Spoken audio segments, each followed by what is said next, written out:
Your husband is late again. He finally walks in the door, but he's not really there. You're busy trying to get dinner on, and the kids are fighting again.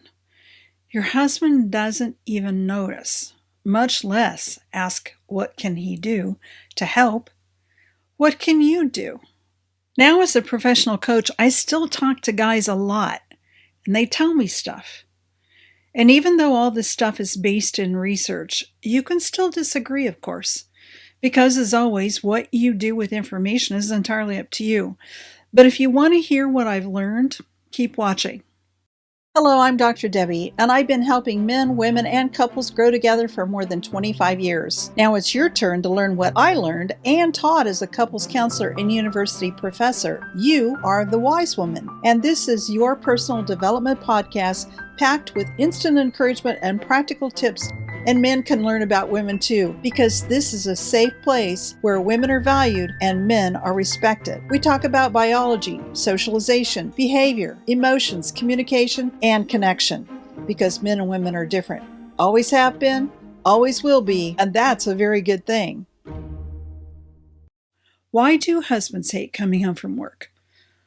Once a woman understands what's going on in her husband's inner world, she can usually and quite easily ignite his desire to come home earlier and even to help out more.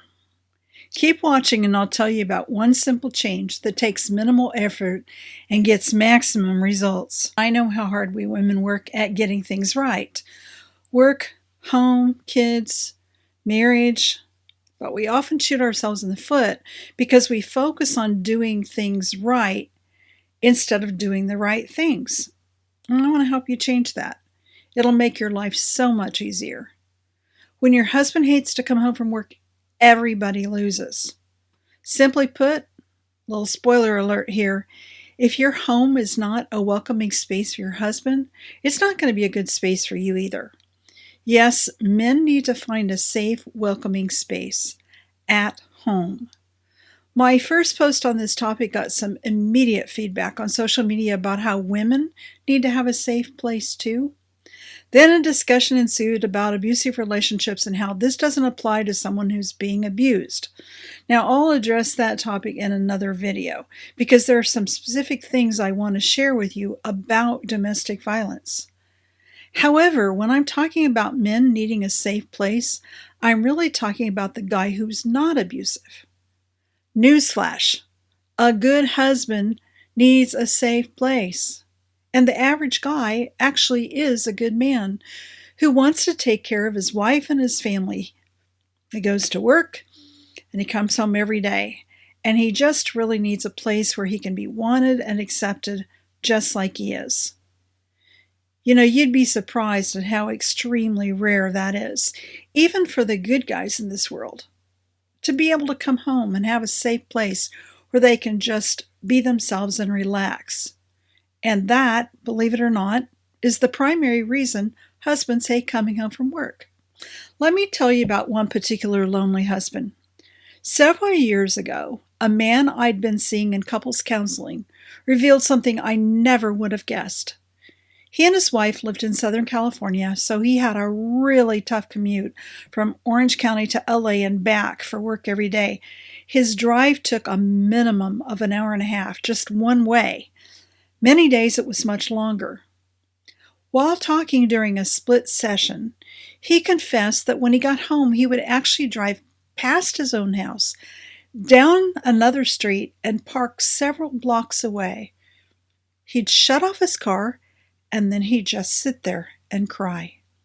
He felt so exhausted from everything he had handled at work that day, and he dreaded going into the house.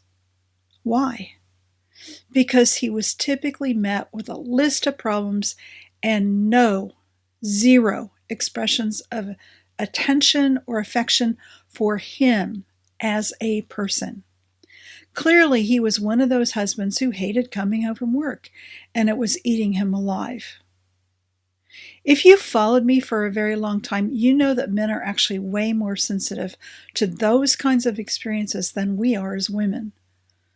The problem is that those same guys have to go out in this fast-paced world, make a living to provide for their families, and put on armor to protect themselves from all the negative messages coming at them.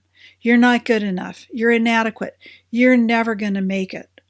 So he goes through his whole day with a huge, heavy weight.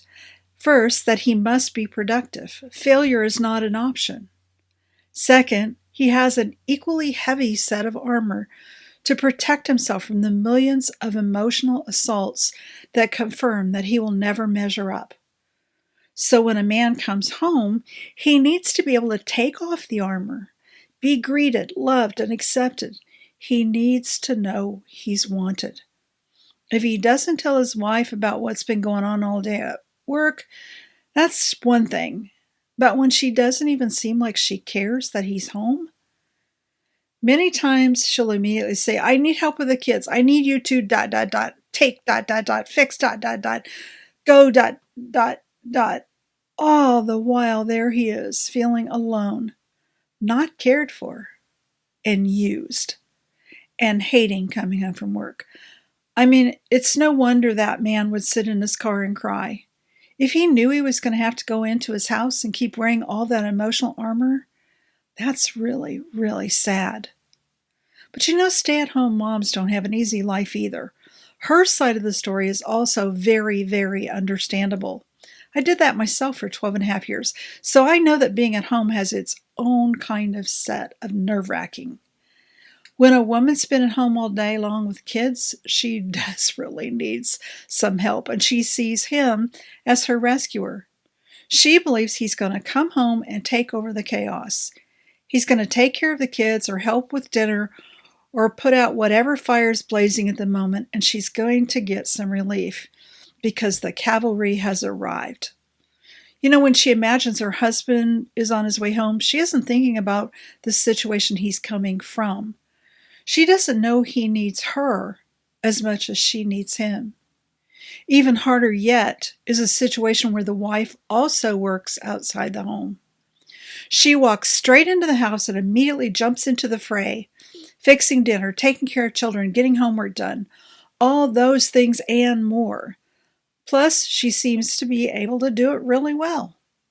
Then he comes home from work, and he doesn't help. At the very least, he doesn't even seem to want to help. And that's very, very confusing to her, because a woman can handle a lot of things, and she desperately needs his help. But the guy's not stepping up and taking care of things too.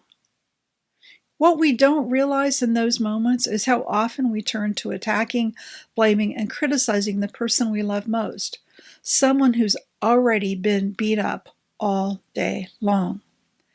A man usually has no place else to go where he can be nurtured, have his wounds attended to know somebody really cares about him as a vulnerable human being. However, a woman's situation is frequently different. Women are generally pretty good at finding ways to support one another. Most of us have many ways to reach out to somebody, and it's totally acceptable for us to reach out, to ask others for emotional support.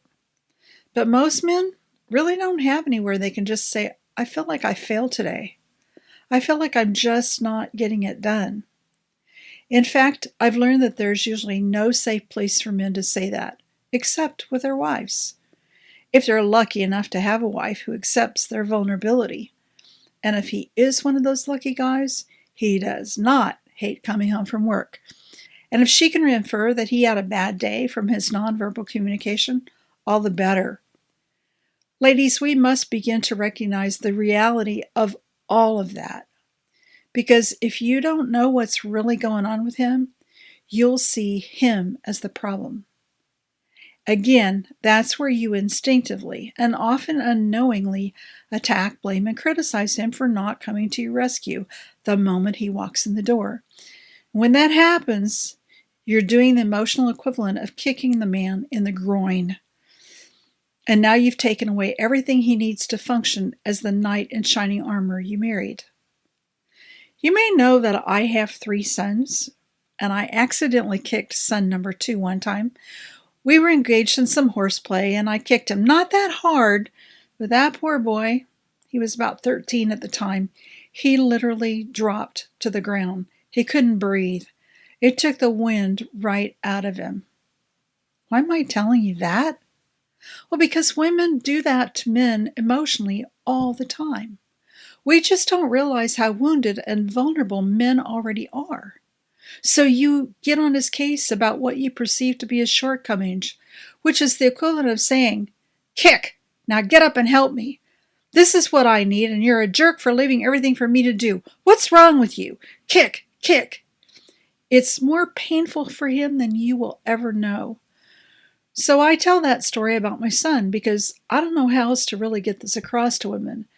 How important it is that we understand that home is the only place where a man has even the remotest opportunity to take off his armor, get next to his lady, and feel the warmth of her comfort.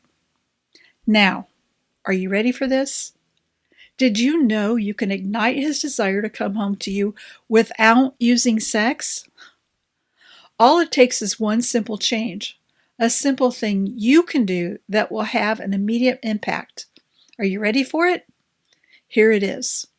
When he walks in the door, stop whatever you're doing. Make eye contact with him and smile. It only takes a few seconds, 5 to 7 seconds to be exact. You really don't have to do anything more, but it's like hanging out his personal welcome sign, a simple, low-energy investment that says, "I want you here. I'm glad you're home." When you do that, he feels like he's really wanted at home, and he'll look forward to coming home. He won't be like that guy that drove around the block and sat parked in his car and cried because he didn't want to go into his own house.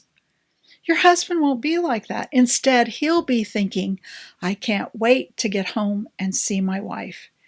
And he will rally with this new energy and be far more eager to step in and help you with stuff without even being asked, because he likes being around you and watching you smile.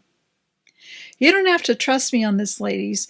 Do your own experiment to see if and how it works in your marriage. But I'm confident that when you do this on a consistent basis, you will see a difference. Maybe not right away, depending on how distant you've been from one another, but by one simple 5 to 7 second act, you've already started changing things with minimal effort on your part.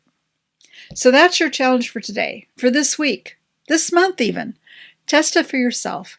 See if it makes a difference, then let me know how it goes. I look forward to hearing from you. Thank you for listening to this episode of A Wise Woman's Guide to Men and Marriage. What did you think? Did the information raise more questions? Do you want to learn more? Head over to A Wise Woman's Guide for show notes and links to the resources mentioned in this episode at awisewomansguide.com.